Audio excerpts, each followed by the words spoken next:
rapport au bébé, cette période-là, elle a duré combien de temps pour toi? Il n'y a pas eu de période du bébé.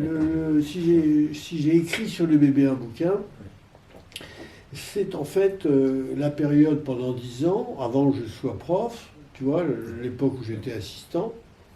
J'avais été élu maître assistant, mais j'avais démissionné de la fac. Dans la mesure, à l'époque, les maîtres assistants ne pouvaient pas être installés. Ah oui. Donc, 3 enfants habitant dans le 7e ne pouvaient pas rester avec une paye de maître assistant. Hein.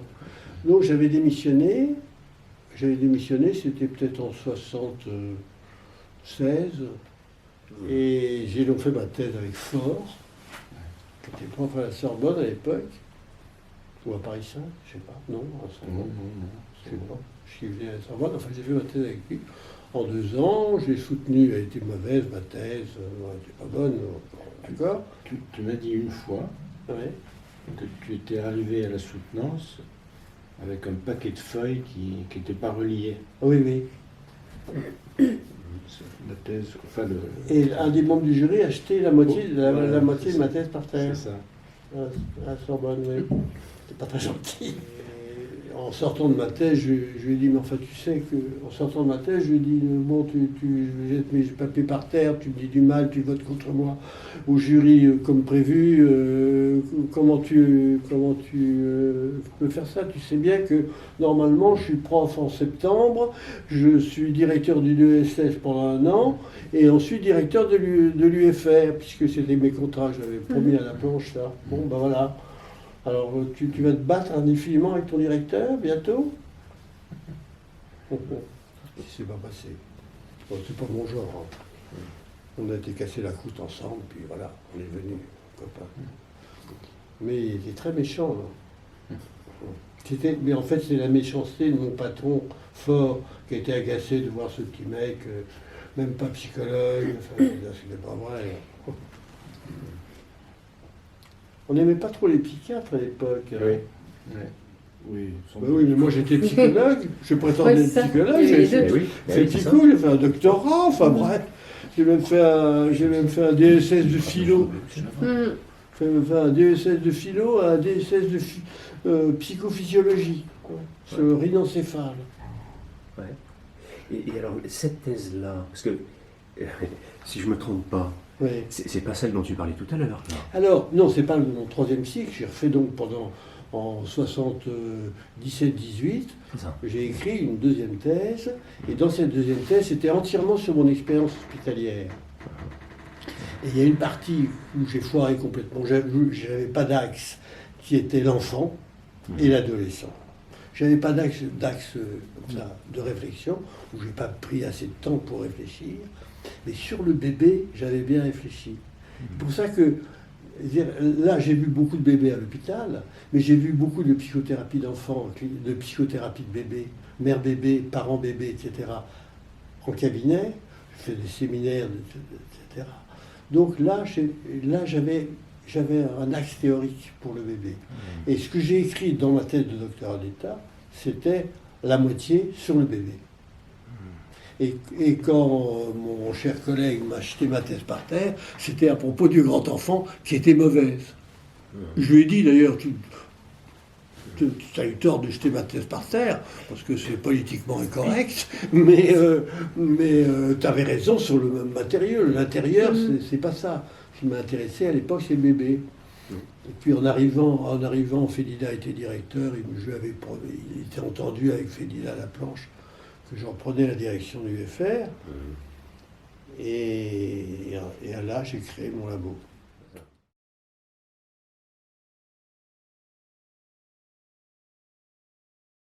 C'est là que l'adolescent est arrivé. C'est là que l'adolescent est arrivé. C'est là où vraiment toute ma clientèle est devenue... enfin, il fallait des analyses aussi, mais l'essentiel de ma clientèle était fait d'adolescents. Mais j'avais quand même une grosse clientèle, une grosse pratique de l'adolescence. Et quand j'étais aux enfants malades, l'après-midi, j'avais pas de clients, très peu de clients. Et j'étais médecin psychiatre plutôt d'un centre de délinquants qui était à Fontaine-sous-Bois. Et nous avions là, j'y suis rentré parce que c'était un centre dirigé par un pasteur protestant. C'est 2 maisons, protestants également, qui m'a refilé à son ancien interne. Il m'a téléphoné un jour en me disant: Guton, vous prendriez pas le truc qu'on me propose? Moi j'ai passé l'âge, je ne peux plus.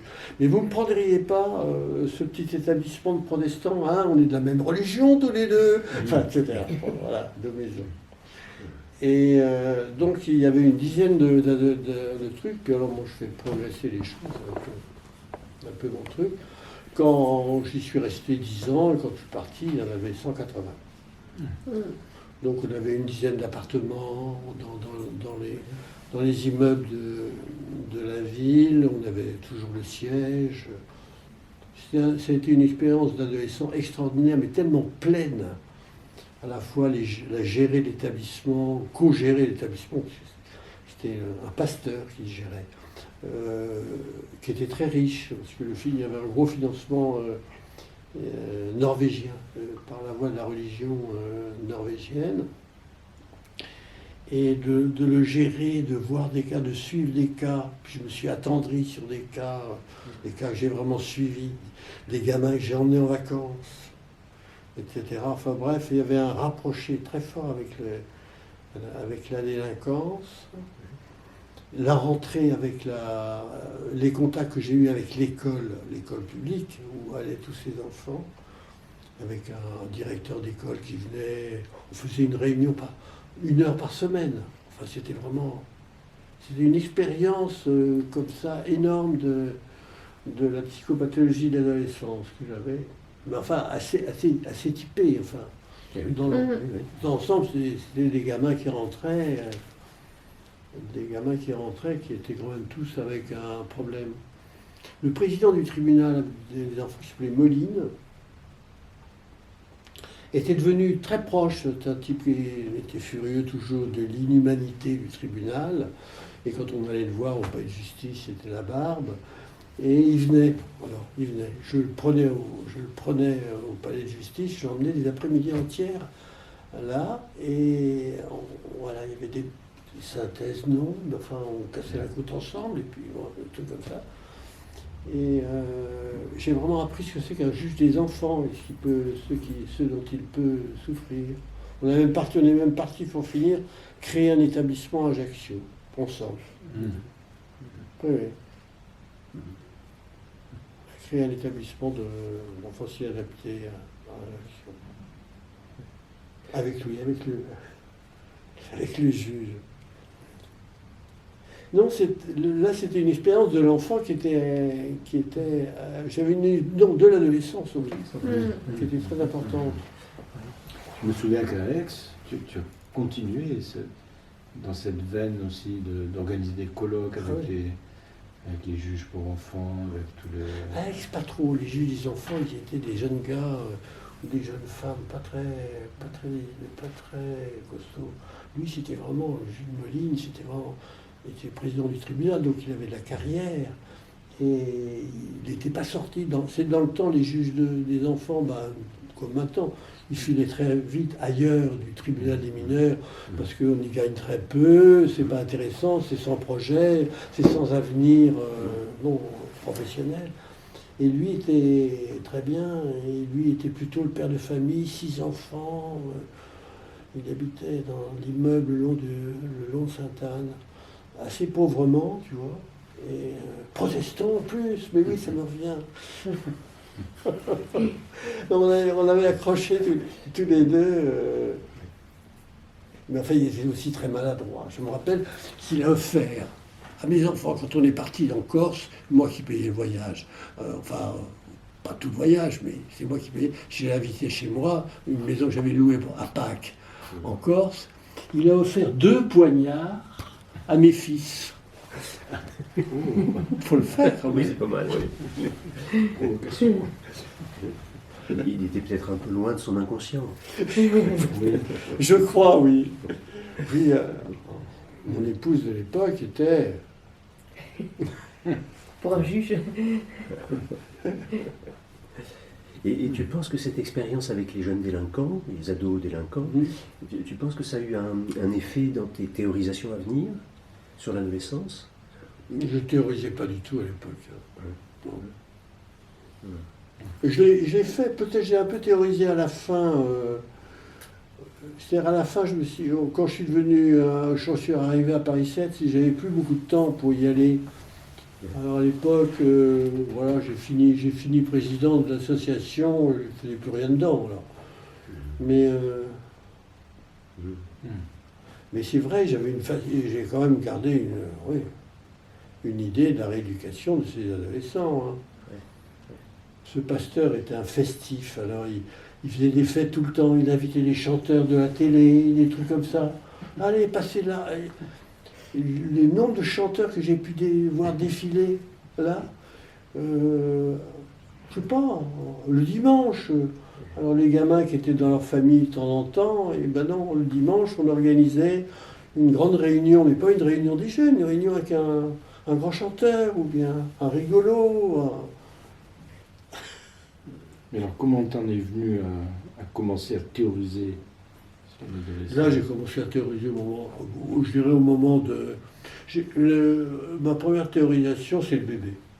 C'est le bébé. Voilà. J'étais très surpris de trouver un livre facilement pour publier des trucs. Non, ma première théorisation, mon premier livre, ça a été quand même en 73-14. C'est sur le dessin, le jeu chez l'enfant, oui. C'est quand même le livre qui s'est le plus vendu. Hein. Pas dans les 60 000. Ça fait rêver. Quoi? Ça fait rêver. Ah bah oui. je suis parmi les rêveurs aussi. Et comme ça, très associativement, quand tu parles du bébé, ça me fait penser quand même à l'archaïque et à ce que tu as beaucoup travaillé avec le pubertaire. C'est-à-dire et je me demandais si tu serais d'accord avec moi, parce que j'ai une impression sur le pubertaire. J'ai l'impression quand je lis des travaux sur l'adolescence que c'est un concept qui est très souvent repris et que souvent maintenant j'ai l'impression qu'il est utilisé comme un équivalent du processus adolescent. Alors, je ne sais pas si c'est toi ce que tu as voulu dire, je ne crois pas. Pas du tout, mais j'ai écrit un livre après adolescent. Mais voilà, on pense à ça aussi. Je me demandais ce que tu en pensais et si tu partageais un peu cette impression que j'ai, que le mot pubertaire, au fond, a trouvé des extensions, pas forcément liées à ce que tu as écrit toi. Mais dans le pubertaire, il y a un truc quand même qui m'a échappé. Enfin, il ne faut pas critiquer ces bouquins, tu vois, mais quand même, l'idée, on ne sent pas que j'ai travaillé le bébé avant.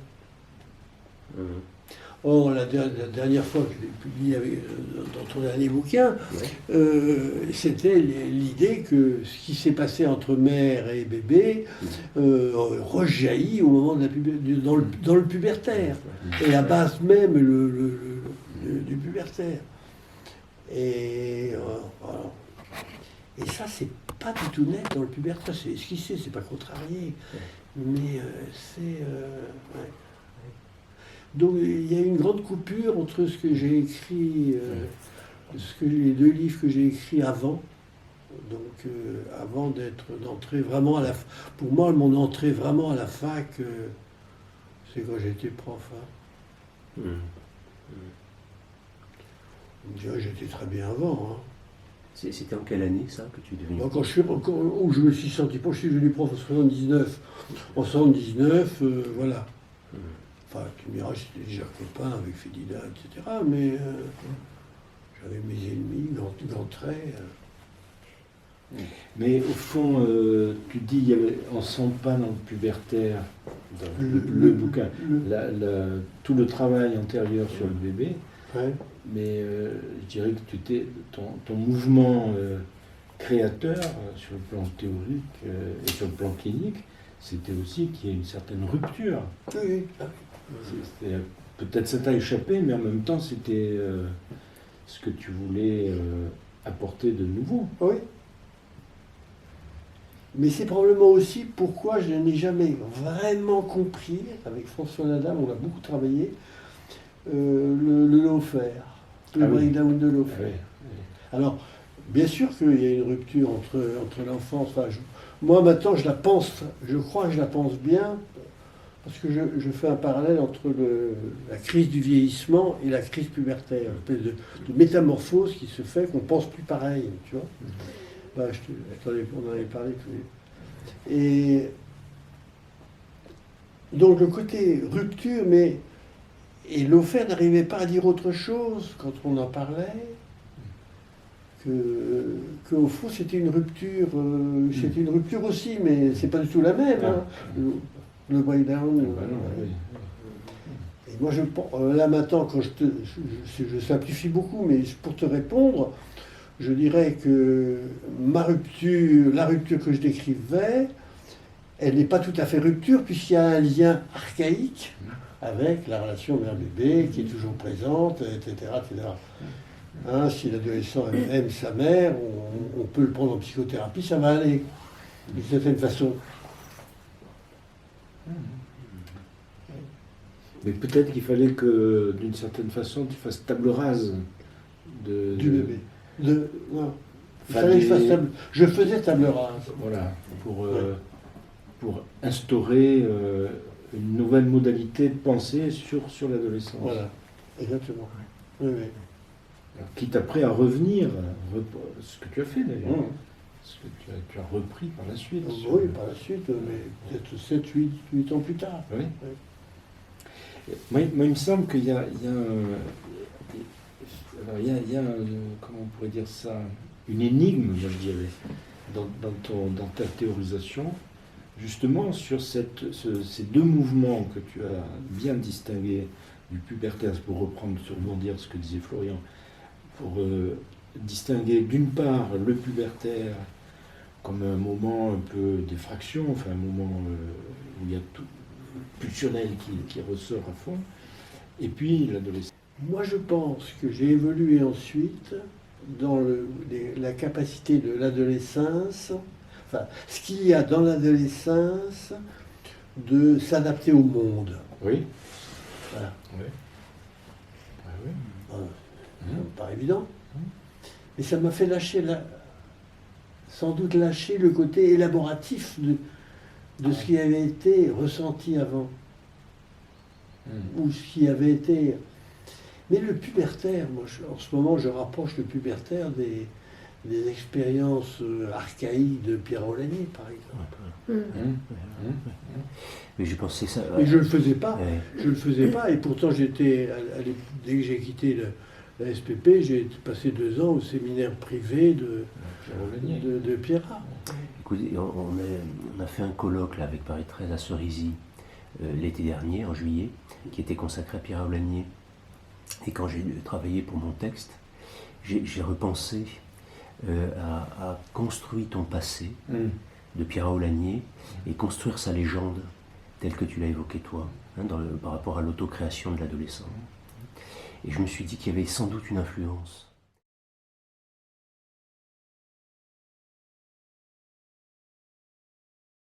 Alors ça peut être aussi une question, hein, quelles sont tes principales influences au fond, hein, sur le plan théorique? Parce que effectivement, je trouve que là il y a une correspondance qui est très forte. Mais c'est vrai qu'au moment du pubertaire, c'était vraiment le pubertaire, je l'ai publié tard, mais je ne l'ai pas publié tard, hein. C'est les PUF qui l'ont publié tard. À l'époque, c'était 2 ans, 3 ans d'attente, hein. Ça n'est pas toujours maintenant d'ailleurs. Et maintenant, quand j'ai fini mon bouquin, je le passe à une presse et il a publié Non, c'est plus ça. Et donc, mon pubertaire, j'ai toujours frappé combien je le trouvais tardif par rapport à ce que j'avais travaillé. Alors, je ne sais plus du coup ce que je voulais dire.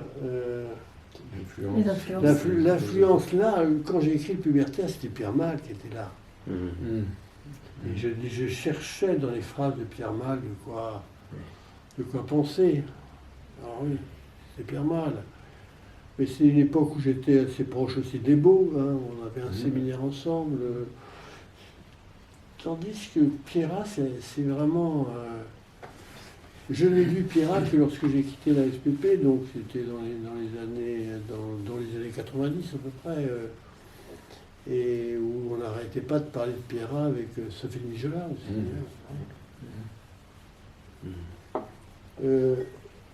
Donc c'est vrai que, je ne sais pas pourquoi je te dis ça, enfin, tu me dis quelles sont les influences, oui, posées comme ça, c'est un peu... mais je crois que c'est avec Pierrat que j'ai pu vraiment penser, même si ça n'a pas d'incidence d'écrit, mais j'ai pu penser que c'était vraiment ce que Pierrat a décrit dans ses expériences archaïques. Je ne retrouve pas l'adjectif là, vous l'avez sans doute. Expérience pictogrammie. Pictogrammie. Et je pense que je l'ai encore retrouvé, c'est ce que je suis en train de vous dire, je l'ai retrouvé dans un papier que je suis en train de faire pour Topic, où je montre que la crise du vieillissement peut être une expérience pictogrammique, métamorphosante, de façon comme ça, imprévisible, et que certaines personnes ont comme ça complètement changé de pensée. Et, enfin, bref. Et a posteriori, j'ai réalisé combien vieillir pouvait être une métamorphose aussi forte. Et d'ailleurs, pourquoi vieillir qui est perdre sa puberté, hein, implicitement. Alors on garde des techniques, on garde des plaisirs, des douceurs, etc. Mais on perd quand même ce qu'on a ressenti au moment des premiers orgasmes. Bah, je vous annonce, c'est trop jeune pour savoir, mais, c'est plus ça. C'est plus cette découverte, etc., qui peut être reproduite avant, éventuellement toute la vie, ces redécouvertes. Mais là, il y a un moment où ça flâne. C'est l'exemple même du contraire. C'est-à-dire que tu restes extrêmement jeune. Oui, mais mais je ne dis pas que la relation sexuelle, ou je sais pas, je l'appellerai plus comme ça. Enfin, je veux dire, bien sûr que oui, passer une nuit avec une femme qu'on aime, ça peut être délicieux, exquis, mais il n'y a pas l'orgasme. C'est fini ça. Ça s'est progressivement fini, ou ça s'est totalement fini un jour. Moi, ça s'est très progressivement fini. Alors peut-être que ça a été plus tardif, que ça s'est fini plus tard. Je sais pas, 80, j'ai 90, peut-être vers 85 ou un truc comme ça s'est produit. Mais que d'autres, ça arrive à 60 ans. Mais de toute façon, l'âge et le vieillissement, c'est impensable. Je pense que je pense que c'est pas complexe, c'est vraiment contradictoire. Enfin, je ne sais plus qui disait, on en fait ce qu'on en veut. On en fait ce qu'on en veut de la question d'âge. Utilisable comme on veut. C'est vrai. Il y a des gens qui sont vieux à 50 ans. Il y a des gens qui sont vieux ados. Ah oui, bien sûr. Ah oui. Même bébé, des fois. Des vieux bébés. Je ne dirais pas ça. Je ne dirais pas bébé. Ah bon? Je dirais, mais il y a des enfants de 4-5 ans qui sont vieux. Oui, c'est ça. Oui. Mais le bébé, il attend de savoir s'il va grandir ou bien il va vieillir tout de suite. Il ne sait pas encore. Ça dépend beaucoup du sein de sa mère.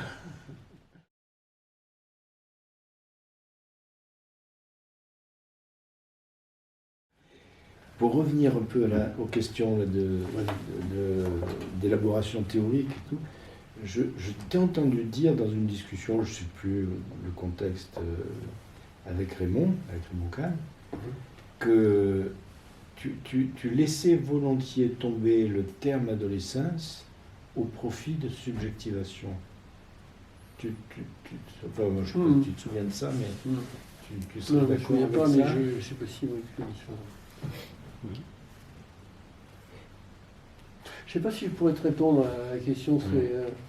Je te dis ma première association. Oui. Ma première association, c'est mon agacement à l'égard de Raymond de ne pas comprendre vraiment sa pensée. Ah oui, d'accord. Et je me demande si je ne partageais pas fortement les critiques de Green au moment de la grande journée avec 1000 personnes à l'UNESCO. Ah, tu vois, d'accord. c'est ça mon association. Mais je pense qu'aujourd'hui, j'utiliserais volontiers le terme de subjectivation plutôt qu'adolescence.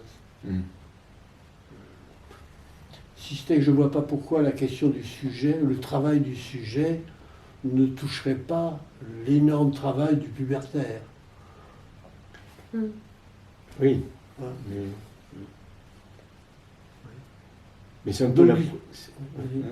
d'une certaine façon, le travail de subjectivation de Raymond me semblait, ce qui n'était pas vrai d'ailleurs, me semblait coupé de sa base, qui ne travaillait pas assez la base, le pubertaire. C'était pas vrai. C'est pas vrai. Il a travaillé très bien. Oui.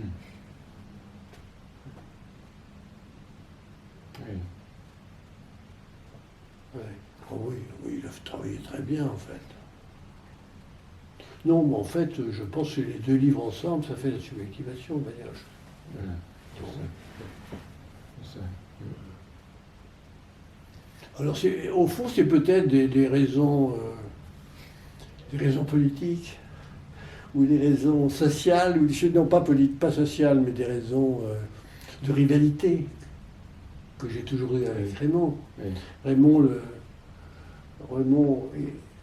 le puissant de la SPP, et moi complètement à l'écart. Tu vois, il y a un truc comme ça. Sans ça, j'aurais pris le terme de subjectivation peut-être.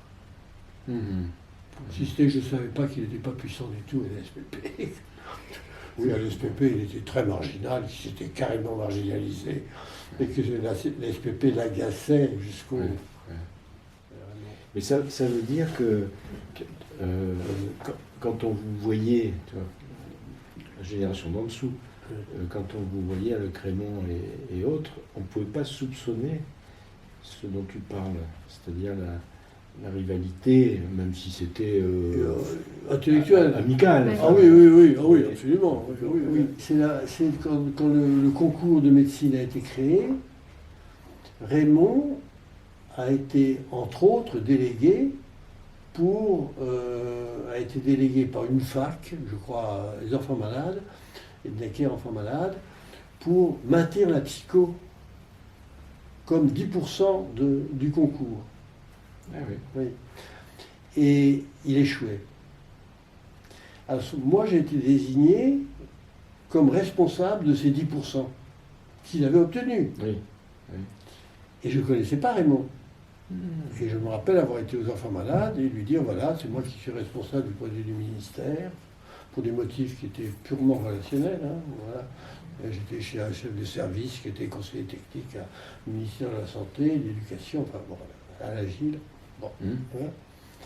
Donc j'ai repris son affaire et pendant 1 an, on s'est battu pour que ces 10% soient maintenus. 1 an, 3 ans, 4 ans.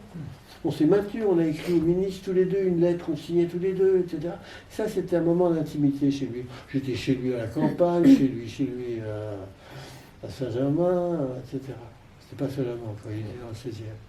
Oui. Tu vois, et donc c'était une amitié, c'était une proximité où moi je suis arrivé ne sachant rien du problème, lui sachant tout du problème et ayant obtenu 10%, et moi qui étais le seul à pouvoir les défendre. Moi, il y a quand même de l'ambivalence là. Et c'est resté... J'associe sur les séminaires que vous avez fait avec Philippe Lamé, avec Catherine Chabert, tout ça, tu peux nous en parler un petit peu? Parce que ça fait partie des grands moments de transmission aussi. Je parle pas pour des moi, colloques, les séminaires qui ont, pour moi, le moment où j'ai vraiment transmis mes idées, sont les mardis matins avec Annie. Ah oui, ça c'était formidable. Ah oui.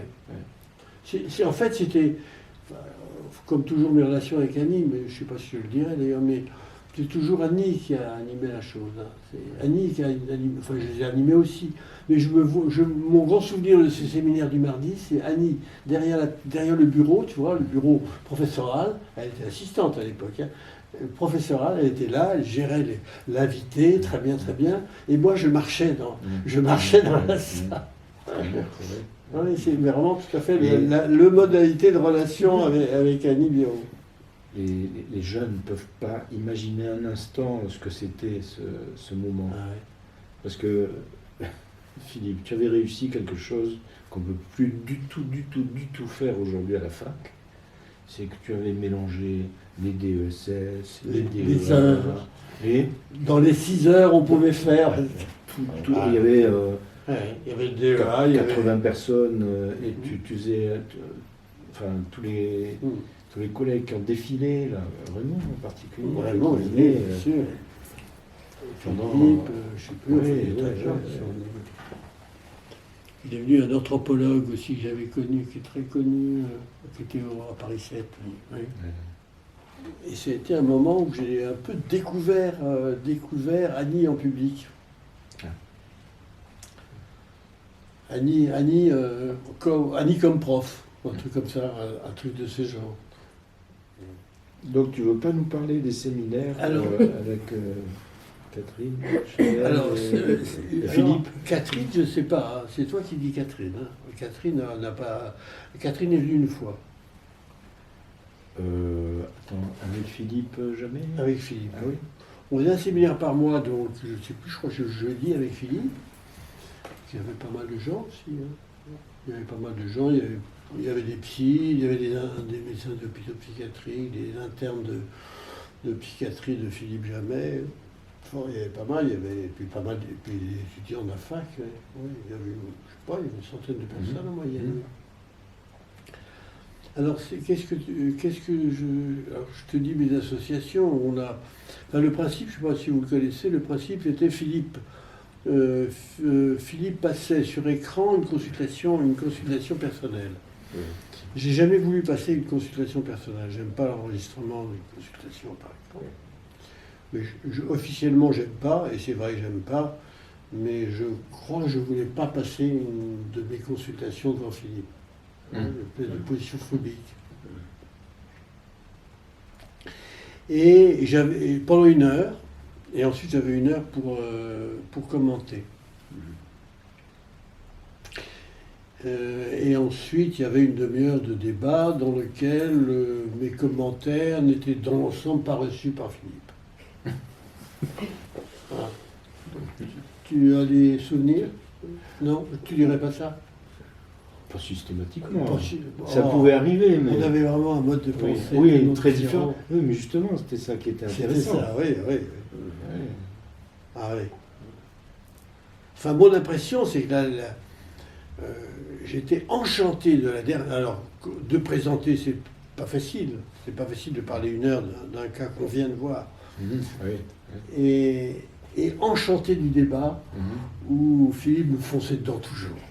Il me fonçait dedans toujours, mais c'est pas méchant. Hein. C'était, je sais pas s'il y avait de méchant derrière, mais il fonçait toujours. Je sais pas pourquoi. J'ai le souvenir d'un cas qui était une névrose obsessionnelle absolument incroyable. Je sais pas si ça me dit quelque chose. Et j'ai dit, c'est vraiment l'exemple de l'organisation obsessionnelle à l'adolescence. Et il m'a dit, ça n'a rien à voir. alors j'ai dit, bon, ben écoute, puisque ça n'a rien à voir, on va pouvoir débattre tous les deux, c'est formidable. Oui, alors, je ne sais pas t'en dire un mot, c'était la rencontre, vraiment, la rencontre amicale avec Philippe. On repartait ensemble, non, c'était très proche. C'est Philippe qui en avait eu l'idée, parce qu'il faisait ça depuis toujours, avant même d'être prof, hein, il faisait ça dans son service, mais dans une salle qui avait 10 personnes. Je dis, il m'a raconté ça une fois, je dis, écoute, on se prend une grande salle, et puis Il y aura plus de monde. et puis tu auras plus de monde, et puis on débattra tous les deux. Et puis, mais c'est une très bonne idée, et puis il a réservé cette salle de Sainte-Lade, qui était magnifique. Qu'est-ce que je ne sais, j'ai pas le sentiment d'avoir tiré des notions théoriques différentes.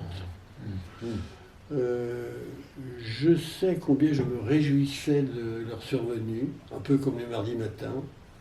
Le mardi matin, c'était plus théorique, plus centré sur la théorie de notre invité, parce que là, c'était vraiment très personnel. On voyait Philippe, dans ses consultations, il menait sa consultation vraiment vraiment comme je n'aurais pas mené, quoi. Mmh. Il était très directiviste dans les Ouais, consultations, hein, posant des questions personnelles, enfin, ça me semblait bloqué. Il aimait bien aussi conclure. Hein. Voilà, on va faire ça, etc. Un psychiatre, plus. Ouais. Très psychiatre, oui, beaucoup plus psychiatre que moi. Là, c'est un truc, j'ai eu l'impression, c'est un moment dans ma vie où j'ai l'impression de perdre mon savoir psychiatrique. Ça, c'est un effet d'adolescence. Hein. Un bon effet, peut-être. Hein. Bon, un bon effet, je pense. Enfin bon. Oui, je voulais juste revenir un peu en arrière. Alors, une question un peu plus théorique. Récemment, tu nous as dit, je ne sais plus à quelle occasion, ça ne me revient plus, qu'au fond, l'après-coup, on en faisait, nous, beaucoup avec l'après-coup, et que toi, tu n'étais pas très partisan de cette théorie-là. Alors, je me demandais si c'était une part de provocation, mais aussi peut-être une part de ça n'est pas une répétition. Et qu'à ce moment-là, l'originalité aussi du pubertaire, ce serait aussi tout ce qui ne se répète pas. Ce que tu nous as dit souvent aussi, hein, que ce n'était pas quelque chose qui se reprend, mais plutôt quelque chose qui se renouvelle, hein, en termes de nuances. Ça, c'était une première question. C'était aux 20 ans du SILA. Ah, C'était au colloque des 20 ans du SILA. Au colloque des 20 ans du SILA. Ah oui, À la C'est campagne. possible, ça, c'est possible. Alors, je te réponds tout de suite. Ouais. Je te réponds tout de suite. Alors, en fait, le départ, c'est que je crois que j'avais tort. Bon, d'accord. Je crois volontiers que j'avais tort. Je l'ai écrit encore dernièrement. Même la séquence du vieillissement se vit dans un contexte d'après-coup. Bon. Mais de façon étrange peut-être, j'ai toujours été agacé par l'observation, par l'explication d'adolescence de la jeune fille de Freud avec ses phobies. Voilà, il nous la reporte à 8 ans, lorsque dans notre clinique, nous savons bien que reporter un gamin de 14 ans ou un gamin ou une gamine à 8 ans, c'est complètement coincant. On lui pose une question de « Ah, t'as des souvenirs ?» Philippe Jamais posait toujours « Sors-moi un souvenir d'enfance qui te vient. » Moi, je trouvais ça une connerie monstrueuse. Mais c'est une façon de rendre impossible une psychothérapie. Si dans la première séance de thérapie, on commence à dire « Alors, vous avez un souvenir avec votre mère dont vous parlez beaucoup ?» Non, on devient un inquisiteur. Donc, de cette façon, j'ai toujours été agacé par ça, ce qui n'a rien à voir avec l'après-coup. Quand on y réfléchit, il y a un après-coup, mais c'est pas forcé de l'appeler. Et s'il a la dynamique qu'il possède en soi, je vois pourquoi le rappeler est positif dans une consultation. Donc au contraire, si c'est aussi important, ne le rappelons pas tout de suite. Pierre Mal aussi le rappelait. Pierre Mal faisait ça aussi. Il posait des questions comme ça, sur un souvenir d'enfance qui vous... Alors c'est ça en fait ma réticence. D'accord. Une perspective. L'après-coup a pris en plus, dans mon bouquin qui va sortir, l'éphémère, j'ai pris l'exemple du destin éphémère à un moment dans un chapitre, j'ai pris l'exemple du destin éphémère de Freud, et dans lequel il nous explique très justement, d'une certaine façon, qu'il faut désamorcer l'événement A pour pouvoir jouir de l'événement B. Alors, ça veut dire qu'il y a une connexion, mais qu'elle n'est pas forcément... Alors Green interprète en disant que c'est une connexion négative. Mais il faut le désamorcer. Donc il faut désamorcer ce négatif pour que le positif passe. Hein, à la suite de l'histoire du prêtre qui devant un spectacle splendide, a les larmes aux yeux. Il pleure parce qu'il y a une scène A qui a précédé ce moment, dont il n'était pas arrivé à se dégager. Il faut arriver à se dégager, à désinvestir, le terme est meilleur, se désinvestir de cette scène A pour que cette scène B soit bonne. Et malheureusement, les amis avec qui je voyage n'étaient pas convaincus par mon raisonnement. Et c'est là où Freud fait tout son article, il s'excite là-dessus. pour montrer qu'en fait, l'après-coup, c'est pas totalitaire. Je veux dire, c'est un élément qui peut être suffisamment négatif pour que tu ne puisses plus jouir de la scène B.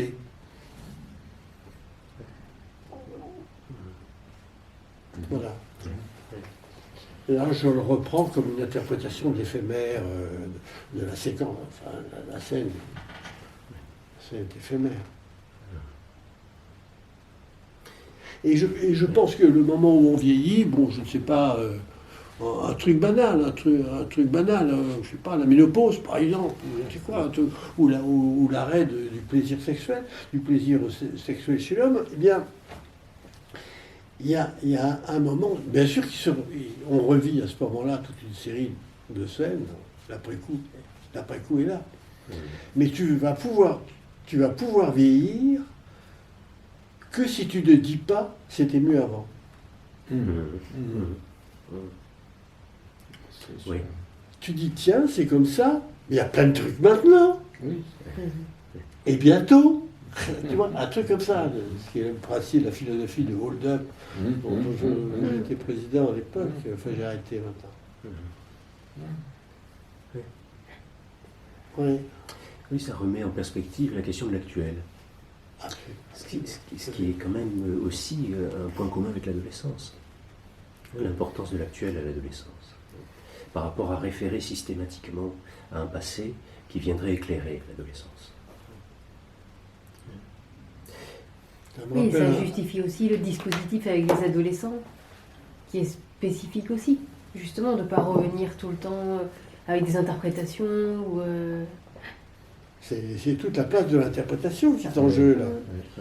Hein, la belle interprétation de la jeune fille phobique de 13 ans, pour moi, c'est du raté. Enfin, oui, et puis c'est surtout avec Dora que les interprétations de Freud ont raté. Ah bah oui.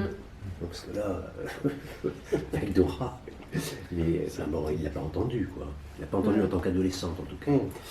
Et je voulais revenir, oui, sur la question des influences théoriques, parce que j'avais été frappé un jour dans un de tes textes, je ne sais plus lequel, par l'expression « une séparation suffisamment bonne ».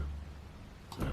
Alors, il se trouve que je vais faire un colloque bientôt sur la séparation, et j'entendais à la fois Winnicott et Bloss dans l'expression, dans l'expression condensée.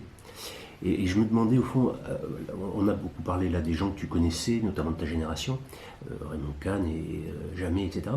Et parmi les auteurs, pas forcément que tu as connus, est-ce qu'il y avait des influences comme ça qui te paraissaient importantes, notamment par rapport à l'adolescence, à ta théorisation de l'adolescence? On a dit Pierre Lanier, on va dire tous les auteurs. Green, je suis soumis à Green. Si j'ai une idée nouvelle, je vais la chercher chez Green.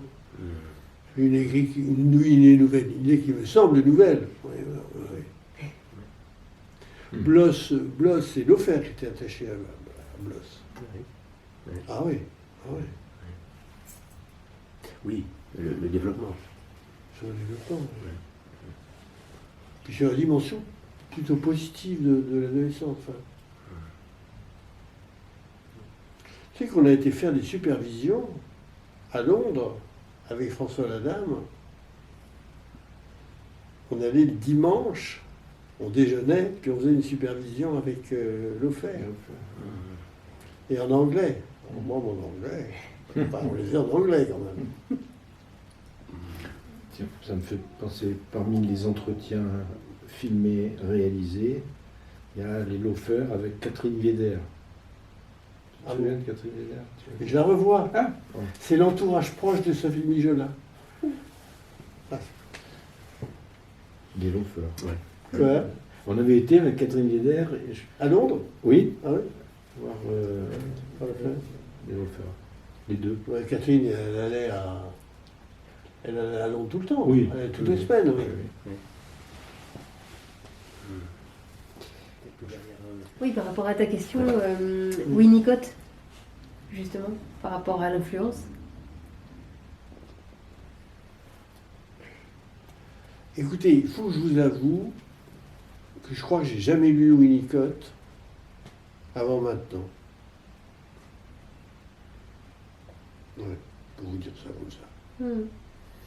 Ça, c'est une nouvelle. Enfin, je ne devrais pas dire ça, parce que j'ai essayé de lire ces observations d'adolescents que je trouvais mauvaises, banales, phénoménologiques, ou alors vitales, émotionnelles, du côté Winnicott et du côté de l'ado. Et j'ai pas repéré d'ailleurs le côté émotionnel avec l'ado qu'on suit. Pour moi, c'est devenu très important, mais pas en lisant Winnicott. Et je découvre en ce moment Winnicott vieillissant. C'est fantastique. Ah, c'est vraiment l'image du... Ça, si dans le numéro que je prépare de ma nouvelle revue Vieillissement et Psychanalyse, l'un d'entre vous veut écrire qu'est-ce qui a changé dans la pensée de Winnicott quand il s'est senti vieux, quand il s'est décidé vieux. Enfin, je chercherai. Hein. Ouais. Je fais un numéro qui s'appelle je t'en ai parlé sur le psychanalyse vieillissant, dans lequel il va y avoir bien des copains qui vont écrire. Puis Jacques Sédat sur Freud, etc. Assoun. Et ça, le fonctionnement du psychanalyste vieillissant, c'est...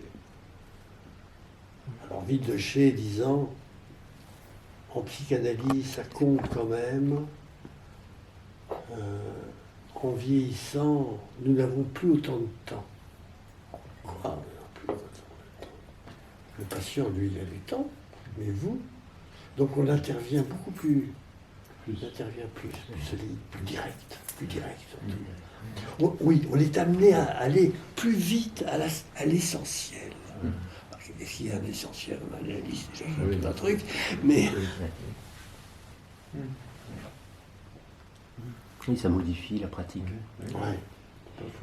Et moi j'ai l'impression que j'étais un meilleur thérapeute en vieillissant. Je me disais, chouette, j'ai fait des progrès, enfin bref, l'expérience, ça compte. Mais non, c'est en fait, en vieillissant, je suis devenu plus intéressé par l'essentiel, plus émotif, plus participatif, on pourrait dire. Et moins glorieux. Enfin, je veux dire, l'adolescent qui est fier de lui, etc., qui déconne et qu'on a en face de soi, eh bien... À ce moment-là, j'étais moins pour lui le copain des parents, enfin un truc comme ça, ou le proche des parents. En tout cas, on te remercie. Merci beaucoup. Vachement. Oui. On retrouve le plaisir, en discutant avec toi, on retrouve le plaisir qu'on a eu d'être avec toi toutes ces années. Oui, sur le moment même, il n'y avait pas d'après-coup, hein, sur le moment même, ça faisait beaucoup de plaisir. C'est ta créativité aussi, ta capacité à pas te conformer, à pas porter de cravate. Je crois que c'était un compliment que Mal te faisait. Que Mal me faisait? En te disant que tu n'avais toujours pas de cravate. Je crois que c'est un compliment, parce que tu résistais à l'establishment. Voilà, et que lui n'avait pas résisté. Voilà. Peut-être. Ouais. Lui était jeté comme ça dans la... Il avait jeté toute son adolescence dans l'académicien. Il a vécu entièrement dans un monde académique. Et s'il m'a pris vite en analyse, il me l'a dit après, c'est parce que j'avais été élevé à l'Institut. Qui était quand même l'espace de son père. Pour qui il avait une adoration, il voulait être historien au départ, enfin tu vois.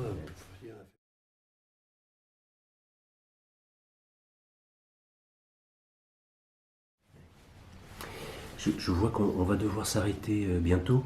Est-ce qu'il y a quelque chose qu'on n'a pas abordé et que tu aimerais éventuellement reprendre ou pour conclure, ou je sais pas. Ah, conclure, non. Ah non, conclure, je suis encore vivant, quoi. Parce que nous, on avait quelques idées, évidemment, en t'accueillant. Mais peut-être toi, tu en as d'autres. Donc, il y a des choses... Des idées comment? Je sais pas, par exemple, des choses dont on n'a pas parlé et qui... 1000. Bon, voilà. Alors 1000, bon, pas évident. Le temps va me manquer. Mais Et si, si tu veux mon appréciation des 2 heures qu'on vient de passer, je ne sais pas quelle heure il est. Je dis pas que ça me fait plaisir, mais ça, j'aime bien. Enfin oui, ouais. On se voit pas pareil après. Un truc comme ça.